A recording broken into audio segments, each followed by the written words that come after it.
Welcome back, everybody. This is our video solution to problem 6 from Superquiz 2, the final problem where we are looking at the relationship between unit step functions, piecewise defined functions, and their graphs.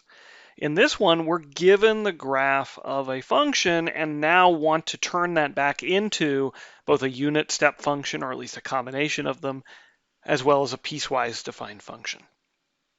All right, well, let's see here. So first thing I notice is I have this straight line, right, which is heading off over to negative infinity. So that must be where I start. So if I was going to write down my unit step function, my function is h, but if I wanted to start writing it down, I would start by writing down, well, the equation of this thing. Well, let's see here. I have a point. I have -2, 1. All right, so that's -2, 1. Can I see the slope? Well, it looks like it's hitting at -5, 0. So the rise between those 2 points is 1, and the run is 3.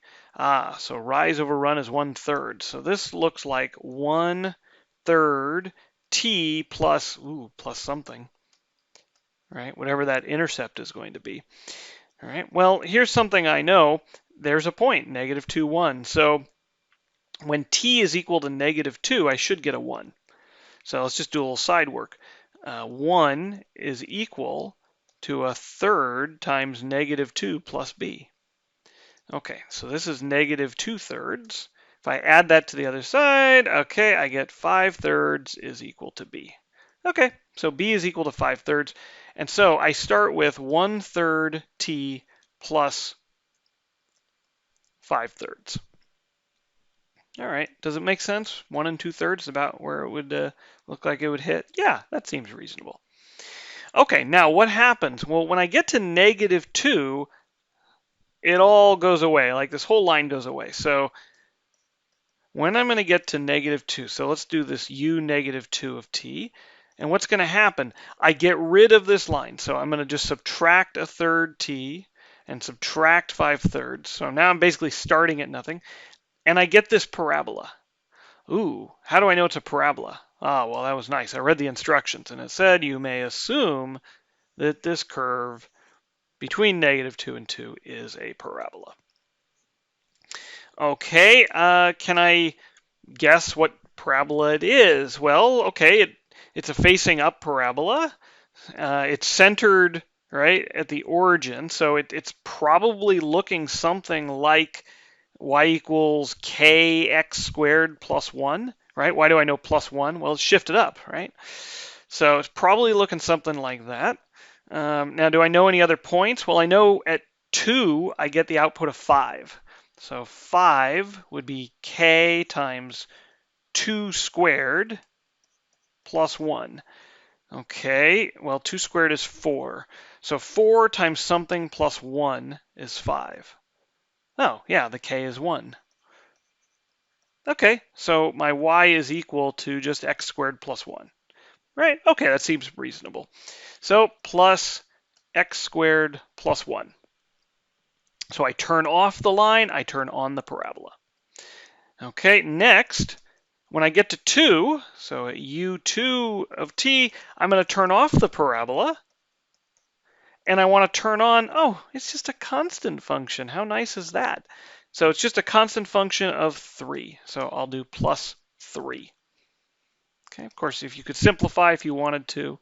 Oh, we're doing x's, aren't we? We should be using t's. My apologies. Okay, we could be simplifying this 3 and this -1, but I'm not going to worry about that. And, oh, look, there's a little more that happens. So we're going to get to 4, and we're going to have to turn off that 3. And then, oh, we don't turn anything on. It's just 0. So we can just leave it there. We're going to make it a -3. Okay, so there we do. We've turned it into a combination of unit step functions.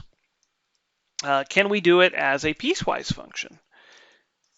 Well, let's see. We're going to break it up at, what was it, -2. Oh, here we can use these at -2, 2, and 4. So from negative infinity to -2, and then from -2 to 2, And then from 2 to 4, and finally from 4 to infinity. So from negative infinity to negative 2, it's just this 1/3 t plus 5/3. Okay, what about from negative 2 to 2? Oh, we just saw it was just going to be t squared plus 1. All right, we wrote x squared, but of course we meant t squared. What about from 2 to 4? Hey, it's just the constant function, 3. And then from 4 to infinity, it's again a constant function, 0. Hey, that wasn't so bad after all.